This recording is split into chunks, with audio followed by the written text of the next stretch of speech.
Hello, everyone. I'm Anna Spinskaya. I'll be your host today. Welcome to Virtual Concert Halls. We are an independent broadcasting platform for musicians, music managers, music educators, and music lovers. We are dedicated to streaming live performances and panel discussions. We connect musicians with their audiences, with each other. Our guests join our programs from their own locations around the world. They bring and share their musical gifts, their expertise, their personalities, their dreams. We present our guests' opinions, and we hope that our audience will benefit from hearing different and maybe sometimes conflicting points of view on classical music, aesthetics, business, and other topics which we raise throughout our programs. Today, our guests are the creative team of Bel Cantanti Opera Company, located in Washington, D.C. area. Bel Cantanti cast will be presenting the new movie opera, Hansel and Gretel, which they created during this lockdown and pandemic. The event is scheduled to go live on February 6th. Please join the pre-release preview of the movie opera and participate in our reception, which will bring you together with co-creators, and you will be able to see the puppets, ask cast and production team members questions about behind the scenes and all the humorous events which happened during the creation of this wonderful project, this movie opera. The event is a great opportunity also to bring children to meet the artists and make friends. Action!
This is so much fun already. I would like to invite to join our studio Katerina Souvorova. She's an artistic director of Bel Cantanti Opera. Hello. Welcome, Katerina. So great to have Thank you you. Thank you back. for having me here. Katerina, you're a producer and the music director of Hansel and Gretel. How did you come up with the idea to create an opera movie? Oh, it was not actually an idea, it was a necessity because we're always sitting in isolation. As you know, the COVID is written all over this movie and doing whatever we could not to lose our minds because, as performers, everybody lost the opportunity to actually communicate with the audience. Live audience, yes. So we all sitting at home, and about 4 months into quarantine, I get a call from Ksenya Litvak, who will be in this program later. And she told me, "Hey, Katrina, I've got a great idea. I found a place for us to have a concert of opera." I said, "Okay, where is that?" And she said, "Oh, it's very close to your house. It's actually 5 miles from my house in Germantown. And it's a ruins of the historic mill at Seneca Creek State Park. So we need to meet there. You will love this place." So I said, okay. That was actually my first trip outside of my house. Oh my goodness. So I was pretty nervous, but so I got all my gears, all the masks on myself, and I went there. And so when I saw the place, I loved it. It's beautiful, beautiful creek, beautiful park, and beautiful old historic house. We very soon understood that we cannot do, of course, opera, or sings, concert there because there was simply no electricity. So there Oh, was no way to plug anything, playing keyboard or anything in. But also the parking lot of this place was very small, about 6 cars, so we could not bring any audience there. So I thought, concert probably will not work, but let's try to do opera instead. Yes. oh, So that's interesting. You can't have concert, but you can have yes, much bigger production, an opera. opera. That's Yeah. fantastic. So we went home and started thinking about it and how and what opera could it be also was a question. But very soon I came with the idea of Hansel and Gretel. Why Hansel and Gretel? Yes, why Hansel and Gretel? And you created from just the snippets of it, you created so much joy in there, and Yeah, so exactly. much humor. Yeah, how did that came to the table? That was actually the main point, not to do anything like La Boheme or anything Tosca where somebody dies at the end. There is enough death already, so I wanted to have something very uplifting. A fairy tale worked for me beautifully. Plus, another reason was the fact that Hansel and Gretel partly happens in the forest, yes? So that worked because we had a lot of magic forest around. So I thought, okay, let's try to do Hansel and Gretel. And I went home and started thinking, how the hell I'm going to do it then? Because you have to In cancel. the ruins with six car parking lot. Let's turn impossibility into movie opera. Exactly. So it was, I cast singers pretty soon. Actually, it was pretty easy, but then I had to record the tracks, musical tracks of the opera. And that was okay as well because I'm pretty good with sound editing and sound software. So I recorded the tracks and I sent them to the singers saying, now try to voice over the thing and just voice over the things and let's see what happens. And they did, and about 1.5 months later, we had the music material. And that already was something. And then we decided, okay, now we have to get real people at real place at the same time, all 6 of them. And so we did, everybody came together, and of course we could not interact with each other. There was the rule of 6 feet and stuff, so the Now, only, wait a minute. The uh-huh. six people cast was definitely limited by 6 car parking space limit. Oh, Is yes. wasn't it? That's another story. Maybe Catrin will tell you how we tried to run away from the security and all of this. That's another story. I think Susha got a ticket for parking, kind of not Oh no. between the marks where she cannot park. But, that had to be, we tried our best. And the only 2 people in the cast could actually interact. It was Hansel and the witch, their couple, and that was very, very convenient because Hansel and witch are the people, 2 persons in the cast who actually interact. The rest you can kind of get kind of like fake it a little bit, yeah. So we went there, we had 3 days, and we actually filmed the movie in 3 days. And Wow. that was pretty effective. And our team, Catrin, Brydon, Eric, they did amazing job. They knew exactly what they need to film, and singers knew exactly where they need to be at what moment. And so they will tell everything about that. I will not steal their lines here. So we, in 3 days, we got 40 hours of data, and that pretty much it's plenty for the 45 minutes movie. And the rest is on Brydon, who started actually making the movie, editing it, bringing everything together in the software. And that took about, I think, 2 months.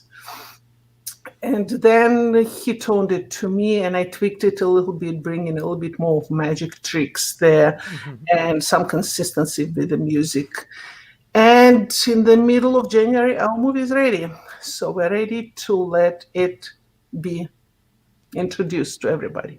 That's pretty much Yes. the whole story. That's incredible. I can't wait because I haven't seen the movie yet. It Yeah. still is not been released, and we would like to invite everyone once again to February 6th viewing of the pre-release event where the movie will be shown to the guests of that event for the very first time. And people will be able to get in the reception with cast members and with the production team and really find out more from of the behind. But we'll get to Yeah. the behind the scenes a little bit more as Yes. we continue to introduce our guests. So our next guest who Sure. will join us is Catrin Davies, and Catrin is a staging director. Welcome, Catrin. It's a great pleasure to host you today. Thank you so much for having me. And from what Katerina just mentioned about filming the entire opera in 3 days as a staging director, you must have had something to do with it, with being able to do that. Well, my goodness, it was actually 2.5. If we're honest, we had a lot of cooperation with the park service. There were also some moments where there was a little less cooperation, but Ranger Eric was really good with us, being very close to the park headquarters and being underfoot a decent amount. So we wanted to respect them and their wishes, and we finished it in 2.5 days, which is, in hindsight, madness. Um, Katerina and I, this was only my second film directing. I am a stage director. So we were learning as we went along, all of us in this project. And that's one of the things that made it so exciting, is that it was new to all of us, and also such a passion project. All of us artists want to create. That's what we are meant to do. And it's just so wonderful to have a company like Bel Cantanti who are sort of stepping in into this moment and embracing it and saying, okay, we can't do what we want to do or what we're meant to do. So what can we do at this time? So I sat down and spent many hours putting together a staging plan, and then went through and had every shot that I needed, that I don't have in a stage show, but would need in a film to sort of show a narrative through line. And Brydon and Eric were absolutely instrumental in bringing that vision to life, because I put this down in a Word document, and Brydon and I would get together and, on Zoom or a phone and sort of walk through it and see how we were going to do it. But I have to say, we got maybe 2/3 of what I needed to get done in the first day. So we needed to do even more the second day. And then to manage to wrap it up by the third day was really pretty extraordinary. And our cast and crew are so to be commended for just their work ethic. We worked our socks off. Oh my God, of course. But as a staging director, in addition to all those challenges, were you able to discover some opportunities in that very unusual setting, and not just managing the stage for the performance, but managing the stage for people to perform under 6 feet apart condition and with all the forest and the ruins in there. This is just completely outside the norm environment you had to deal with. Was it mostly obstacles, or were there additional opportunities because of that? There were so many opportunities, and I loved that, especially with our magical creatures, with our Dew Fairy and our Sandman, being able to. We did a sort of a site visit about a month before we went to film. So we were looking at various locations, and it was such a joy as a director to just be able to look around and say, "Wow, I think it would." The Dew Fairy would look amazing perched up on that rock. Let's see if, when we're here and actually filming, if we can get Evelyn to climb up there. If she's game to climb up there and perch on that rock, and she always was.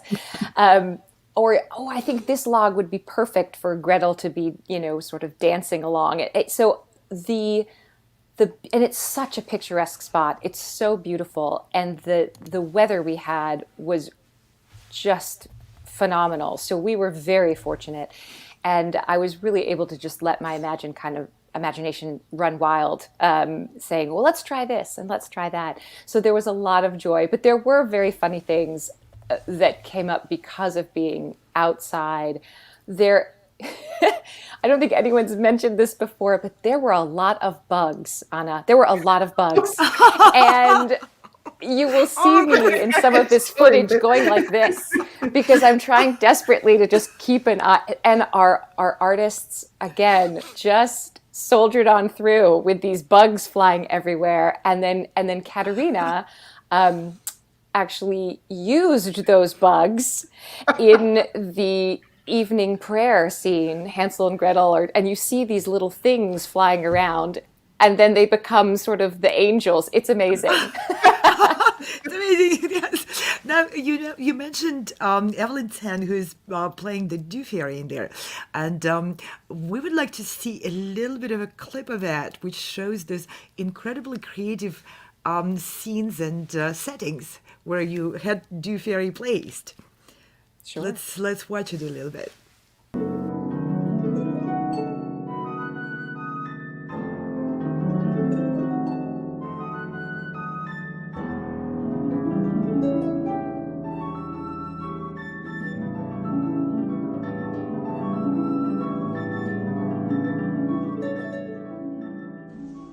Hello there, I play the Dew Fairy.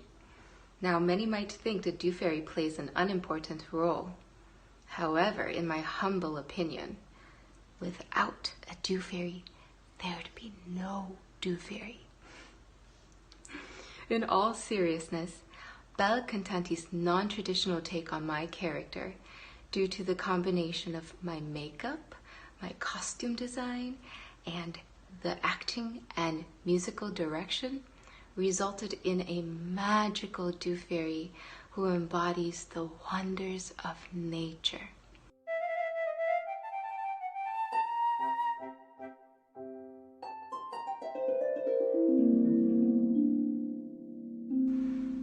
In this production, she observes the humans throughout the story and intercedes on their behalf to keep the children safe from the wicked witch. This made for an uplifting and unique performance which the world needs now more than ever. We hope you enjoy.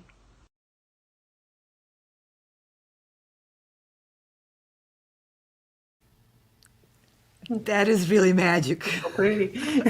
So pretty, and it is magic. The scenery, and as Evelyn is mentioning, the costumes. Oh my goodness, that brings me to the next guest, Ksenya Litvak, who was your costume designer and creator of the puppets. Ksenia, welcome. So great to see you. Oh, I can nice see the to see you puppets too. behind you. They invaded all spaces around me. Yeah, welcome puppets too. They play a tremendous role in this movie. Yeah, so as Katerina told, I find this old destroyed mill, right, and fell in love with this, and this where it started.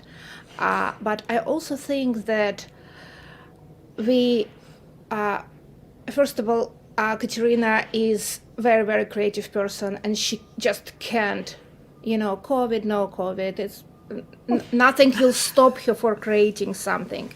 And she also ready for other people crazy ideas, and it's not really easy actually when you're very creative. And together we find the ways that I think will continue to live. I hope COVID will stop and vaccine will work. But I think we found a kind of new kind of genre that could attract kids. It's really difficult to bring them to opera, but and also a lot of people, a lot of audience who can't come to live performance even when they will be possible. That we learn how to do something else. Right? So like my friend said, it's no problem, just challenge. It's no challenge, it's just new creative opportunity. So we find new creative opportunity to do this. And I thought that to make magic creatures puppets, and after this that they will blend to the characters, it would be very cool. So we try to make costumes, mostly of them from scratch, some of them from bits from eBay or somewhere, to match the puppets.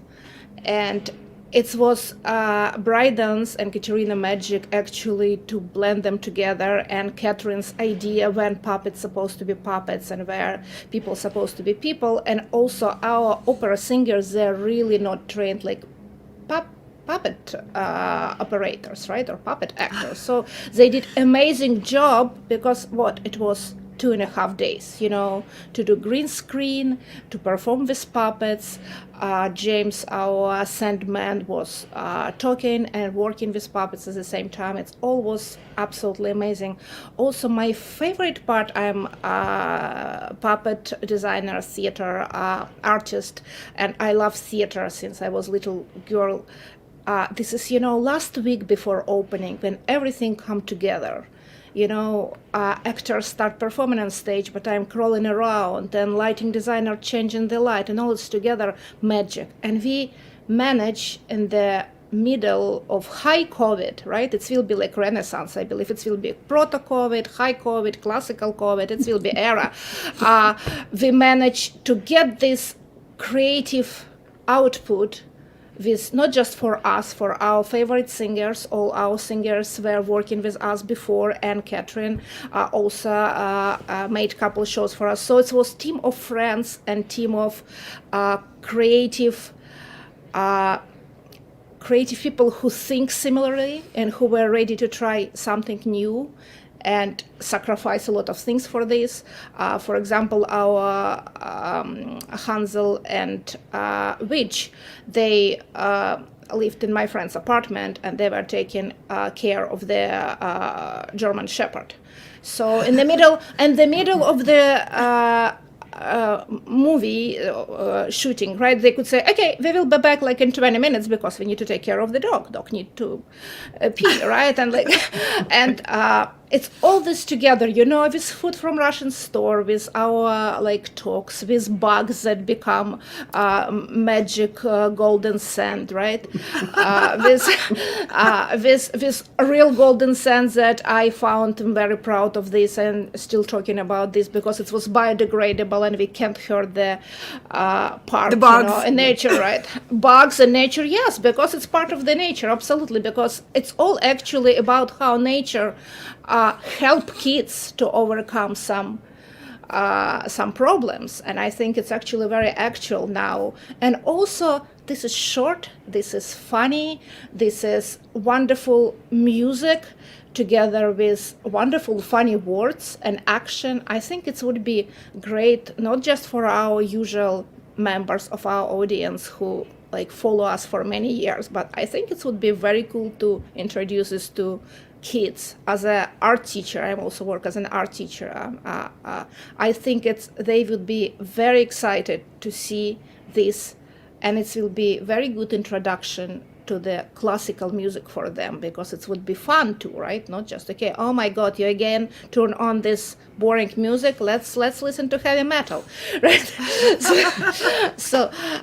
But it was wonderful and magic experience for me and my puppets. And so these puppets behind you are part of that movie? No, not all of them. Some of them in different location, but they certainly will be. All puppets from the show will be guests in our streaming. Here, puppet from the right up, from the here. No, here. Left, right. Left, right. Puppet who is a girl, right? Yeah, because I'm Miriam, right? She's actually Gretel from the movie. Right now, she's in different outfit, right? And she looks this so is puppets, right? But she grew on the movie. Everything happened because like time is running really fast. But also, I'm working as the puppet maker for like all my creative professional life, so it's kind of layers of puppets from different shows that are retired or ready to become new puppets, or some new puppets that we, Katerina, already we are planning 3 new projects. Oh wow. And they're all virtual, so except projects that we're actually planning to do alive in a moment when the world will be ready with vaccine. And on February 6th, right. I want to underline that on February 6th, for all people who will join the preview, and hopefully please bring your children. This is going to be so much fun and discovery for them. Ksenia, you will show the puppets. They could ask questions. Puppets will answer really seriously. Puppets will answer. Right. And couple languages. Oh, my. And puppets will also tell them about how they come to life, how they were born, how they were created, will they?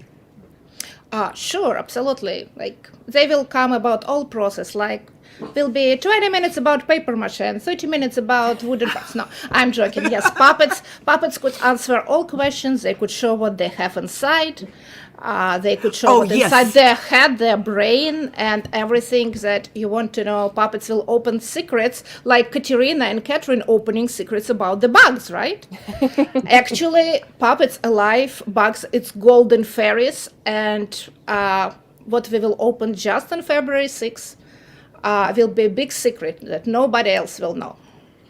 But the kids who will come to the show, they will know what's inside the brains and hearts of the puppets. If they come on February 6th. Absolutely, I'm coming, that's for sure. I want to know what's inside those puppets.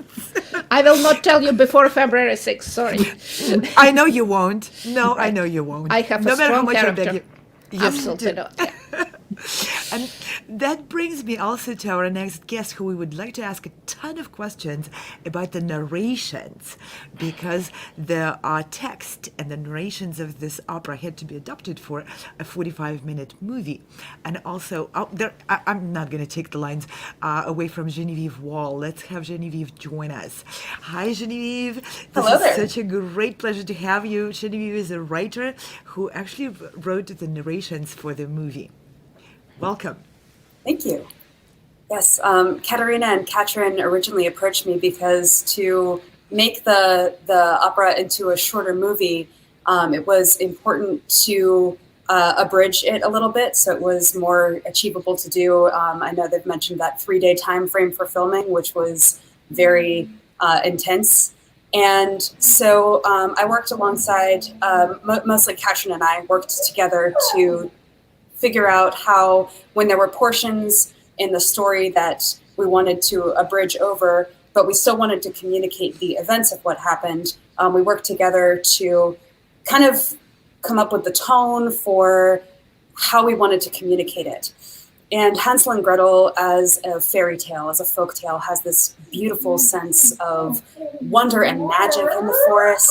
Please excuse the vocal performance of my dog, who wants some attention. Oh, there is the dog. I didn't even call him. He just came. Can you be quiet for a little bit, buddy? I'm trying to tell these lovely people about the work. I swear he was so quiet up until right until I came on screen. Well, because that's a showtime.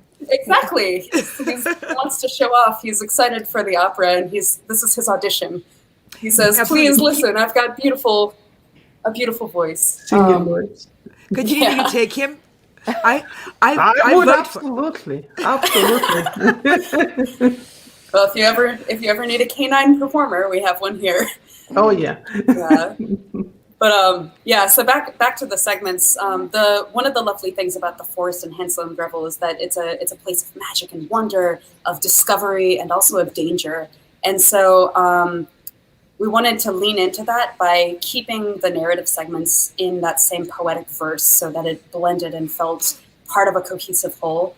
And some of my favorite segments to write were the ones when Hansel and Gretel are in the forest, and you're just kind of awash in all of the senses of it, the sounds and the sights and the sensations of being in the forest overnight as the forest chills and the dew fairy starts to manifest, or as they're in the late afternoon sun, enjoying themselves and losing track of time as it gets later and later and they get farther and farther from home. So that was what I brought to the show. You definitely brought some gorgeous wording there, and kids will love this poetic approach to the narrative. This is just so wonderful. There were more people involved, and as Katerina mentioned, the technical crew of this creation had to give tremendous support and work outside of the box as well, which brings me to our next guest. Let's introduce Brydon Geisler. He was the director of the video photography and the editor. Welcome, Brydon. It's so great to have you. Hi. That's good to be here. Can you please tell us a bit of what you had to do to make this whole happen? Yeah, so I did lots of different things. So before the project even started being filmed, we had to plan, and there's lots of planning that had to be done because it was a very ambitious project. Getting this done in 2.5 days is what it ended up being. I was certainly quite apprehensive because this is actually one of the very first things I've ever edited or filmed, and I have some hobby experience, but this is the very first thing, large scale project like this. So it was a big learning curve for me, and a lot of ambitious things we had to do. But we had to plan. So I went through Catrin's Word document and separated out into scenes and different cuts that we had to then on the site. We kind of improvised where to place the cameras and all that because you don't have time to plan everything or redo things in a way. So it was a lot more like a theater project than a film project in that way, because in a film project, you may have a lot of time to kind of go in and then redo shots. But we kind of had to do almost one or two shots, but we had to move on very quickly. So it was pretty much spur of the moment, kind of a live feeling. I hope you get some of that in the film as well. But there were also some things that went wrong along the way. Really? There was one Did shot, anything go ever wrong? There was one shot where there was a camera bag that we left on the set, and it was visible in the recording, and so then I had to go back in and edit that out, and little things like that. And that, I bet that had to be edited out frame by frame, a little bit by little bit. There are some tools that you can use editing wise that make it a little bit easier than going through frame by frame, but it's still a very tedious process. And one of the reasons why it takes 2 months or more to edit a film, even if it's a relatively short one, 30 or 40 minutes. Sorry about that. That's all right. Yeah, no, it was a great process, and I had a lot of fun. It was very easy to work with Catrin and the rest of the crew, and yeah. Wonderful. Now that brings me to our next and the last, but not the least important guest. We're going to welcome here Eric Gramatges, the camera operator. Welcome, Eric. I bet for everyone to be able to work with the footage had to be first created by a cameraman, right? Welcome. I would like to hear a bit about how that was done because you were in charge of the actual camera, the actual creation of the footage. Well, for clarification, it was three of us, technically. Primarily Brydon and myself. Brydon was focused on, well, each scene we kind of decided who would focus on what character. The camera I was using facilitated more close-up and tighter shots, and there was also Alexander, Katerina's husband, who was also taking additional footage in the background. Actually, a lot of the behind-the-scenes footage was because of his activities, so he was getting additional things here and there, which was delightful. Now, the fun thing is, my experience in terms of actually using a camera, even though Brydon is as proficient and as intelligent about it, I have a lot of practical experience from a professional production office for the university when I was working my master's. I was, of course, working at the university IT area. That's, the multiple hats that we all have to wear in the arts. But the nice thing with Brydon is that both of us being both technical and performers, it was a very easy collaboration to work and figure out what needs to be tackled at what time. Now, of course, the fun thing with camera versus live theater, you want that one contiguous scene going from front to back, because obviously if we jumped around it'd be a problem. But the nice thing about camera is that you can capture everything you need. So if there's a shot of the exterior of the house, you catch everyone going into the house. Okay guys, we're skipping to scene 12. Everyone come out of the house, and you're catching then the exit of characters, and then you go into the house and you capture all that activity within that one perspective. And then of course after the fact all the effort is on the editor to snip and put everything in the right sequence. But that facilitates a very, by saying comfortable, it's too easy of a word in terms of a sequence. But the fun thing with camera is that you can really affect the audience perspective. Now, Katerina used the word before on the scene, she says the composition's off.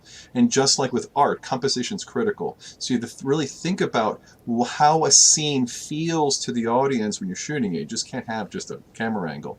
It's consideration of background, colors, perspectives. How does it all mix? Because that can affect the audience's feel on it. And if you have time, I'm going to share two quick of my favorite camera scenes from movies in terms of this being effective. Real quick, in the King's Speech, when King George VI is meeting Lionel Logue, who's the actor who's the speech expert, the king is uncomfortable. So normally in a frame, you would have an actor kind of like this talking to this side. But because the king was uncomfortable, he had him over here. The director purposefully set it off. So us as the audience was disquieted. This is awkward. We don't like seeing things this way. So that simple adjustment. And then my second most favorite one is from the 1978 Superman film. This is at the end when Superman is rescuing Lois Lane from the car. Hopefully everyone's seen this movie because I'm spoiling a big part of the end. To pull her out, and she's expired. She's no longer alive. So then all of a sudden the camera angles pull away into a great distance. And here is the most powerful man in existence, alone, feeling like the smallest person. There are no words. It's simply that camera angle that brings that feeling. So there's incredible responsibility with the camera operator, with the director, with the writer, with the actors to coordinate and make sure we get what we need. So at the end, on the editing room, you can then put it together to create this incredible story that's very effective. If not, there are puppets. Yes! And that's the brilliancy of Skusha to do this incredible puppetry. And one of the best scenes, which is a teaser about it, in terms of the witch's flight and how we get that. And of course, Brydon having experience and training in puppet manipulation as well. And we had some very fun scenes capturing that. Unbelievable. So much talent, so many different angles, and so much opportunity seeking in everything you had at hand, and everything you brought in, and like what you were talking about, creating the narrative, setting the camera angles, and using the visual perspective to create the visual part of the story, and then the music, and this whole putting together the team. This is what Katerina did, putting together those incredible creative people. And this resulted in something I am dying to see on February 6th. Let's play. You mentioned the Flight of the Witch, and that was the first thing I got a little peek preview into what's going on with the Bel Cantanti Opera project, and I was just blown away. Let's see that.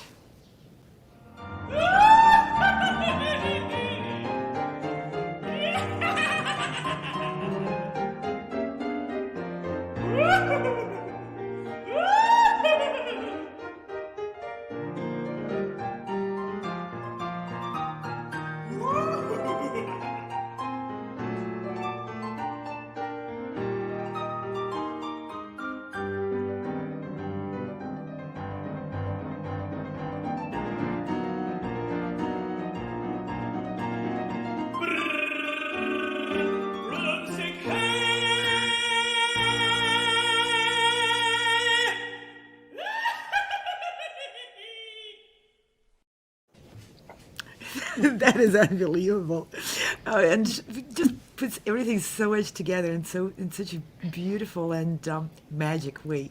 Unbelievable artistry and creativity. So we're coming to the end of this interview, and we'll have one more interview. So I want us to all to just say thank you very much to our viewers, our guests, and I want to thank another group of magicians, the Virtual Concert Hall's crew behind the scenes here. We have two producers working in sync and helping us be on this screen and be able to have this conversation and be able to see those little peek previews of what's coming with the movie opera Hansel and Gretel, produced by Bel Cantanti Opera. So thank you, everyone. And with that, we'll be saying goodbye for now. Please watch our interview next Thursday, again at 2 p.m. Eastern Standard Time. And that time, we'll be hosting some of the cast members, some of the singers who had to do the acting in the opera. Thank you, guests. Thank you for coming. Thank you very much for having us. Thank you very much. Thank See you you, at the Anna. opera. Thank you. Yes, see you in Thank the you. opera. See you on the 6th. Yep. Yeah. Bye-bye. See Bye. you at the opera. Bye. Bye.